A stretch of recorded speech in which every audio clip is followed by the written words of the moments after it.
সাগর Rooney হত্যাকাণ্ডের যে তদন্ত চলছিল টাস্কফোর্স কর্তৃক এটির প্রতিবেদন দেওয়ার কথা ছিল 6 এপ্রিল 2025-এ, কিন্তু 6 এপ্রিল 2025-এ আদালত বন্ধ থাকায় আজকে এই মামলাটি শুনানির জন্য এসেছিল। এই শুনানির এক পর্যায়ে রাষ্ট্রপক্ষ কি পরিমাণ তদন্ত করা হয়েছে, কি প্রগ্রেস আছে, এই মর্মে একটি আংশিক রিপোর্ট আমাদেরকে দেখিয়েছেন। কিন্তু যেহেতু আইনি বাধ্যবাধকতা আছে, তদন্ত চলমান, সেই জন্য সেই রিপোর্টের কপিটি আপাতত আমরা আইনিভাবে পাইনি। আদালতেও জমা না দিয়ে আদালতের সামনে উপস্থাপন করেছেন।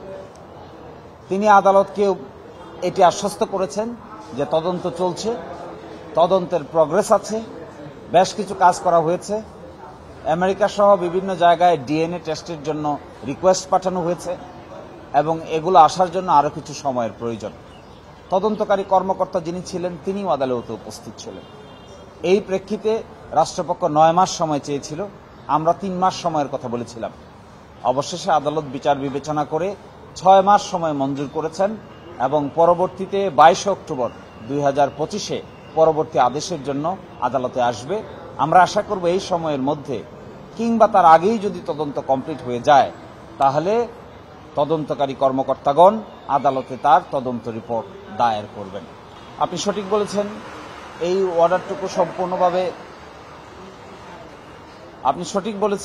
অর্ডারটুকু সম্পূর্ণভাবে মানা হলো না।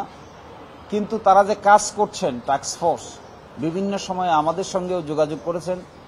আরও সংশ্লিষ্ট ব্যক্তিবর্গ যারা জেলে এবং জেলের বাইরে আছেন তাদের সঙ্গেও কথা বলেছেন, তাদেরকে এক্সামিন করেছেন, করে তারা মনে করছেন এটি রহস্য উন্মোচনের জন্য আরও কিছু সময়ের প্রয়োজন।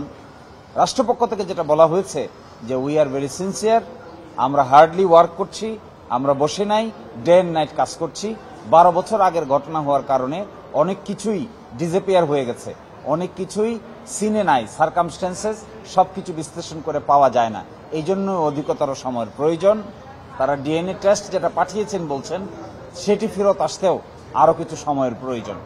ফলশ্রুতিতে রাষ্ট্রের এই যে ধীরগতি আমি বলবো না, আমি মনে করি তারা সিনসিয়ার, তারা ওয়ার্ক করছে, রহস্য উন্মোচন এখনো করতে পারে নাই। রাষ্ট্রপক্ষ একটু বলার চেষ্টা করেছেন যে অনেক কিছুই ডিসঅ্যাপিয়ার হয়ে গেছে, অনেক কিছুই অনেক দিনের আগের নথি, অনেক কিছুই খুঁজে পাওয়া যায়নি। সিডি, ডিভিডি কোন জায়গার কি হয়েছে, মিসপ্লেস হয়ে গেছে, যথেষ্ট জায়গায় নাই, এই সমস্ত কথা তিনি বলেছেন। কারণ আদালত প্রশ্ন করেছিলেন এত সময় কেন দরকার হবে।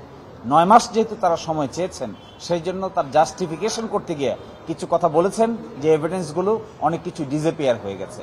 তো এগুলো সব আসলে যেহেতু তদন্ত চলমান, কিছুটা সংবেদনশীলতা আছে, সব চাইলেও আমরা ডিসক্লোজ করতে পারিনি। আমি প্রগ্রেস রিপোর্ট দেখেছি, তিনি প্রগ্রেস রিপোর্ট নিয়ে এসেছেন, আদালতের সামনে আমাকে দেখিয়েছেন, আমার সেটা প্রাথমিকভাবে দেখার সুযোগ হয়েছে। আমার মনে হয় তারা সিনসিয়ার, ওয়ার্ক করছে, আর একটু সময় দিলে অসুবিধার কোনো কারণ থাকবে। প্রগ্রেস রিপোর্টও একটি সংবেদনশীল ব্যাপার। প্রগ্রেস রিপোর্টে অনেক কিছুই আছে যা সবকিছু আপনাদেরকে এখন বলতে না পারার কারণে আমি দুঃখিত। তবে আমার কাছে মনে হয় প্রগ্রেস রিপোর্টে যে ইন্ডিকেশনগুলো দেখা যাচ্ছে, ওই ইন্ডিকেশনগুলো অনেক ডিপ এবং শিক্ষিত মানুষের ইনভেস্টিগেশনের লক্ষণ।